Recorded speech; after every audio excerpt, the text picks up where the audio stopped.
One of the most important lessons we can learn from actors and screenwriters is to show, don't tell. And it's odd that some people have issues with this because really, what's the very first thing we started doing in kindergarten? It was show and tell. Now, as adults, we're all very good at telling. We tell people stuff all day. We just tell. But somewhere along the lines, we lost that knack for showing. Why is that? Ronald Reagan understood this. In 1986, he gave a speech in which he talked about this cool thing called the space plane.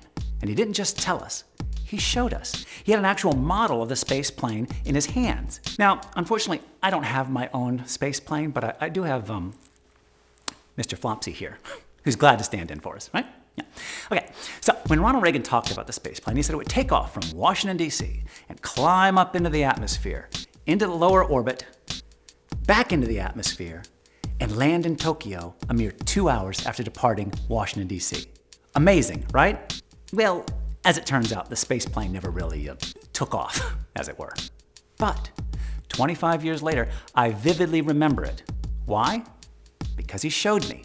So if you want to make an impression on your audience that really lasts, bring a prop or some kind of arresting visual. I promise you it will stick with them long after they've forgotten the specific words you've said. After all, your audience may be all ears, like Mr. Flopsy here, but the eyes have it. No, it's not a derogatory thing. It's just your ears, man.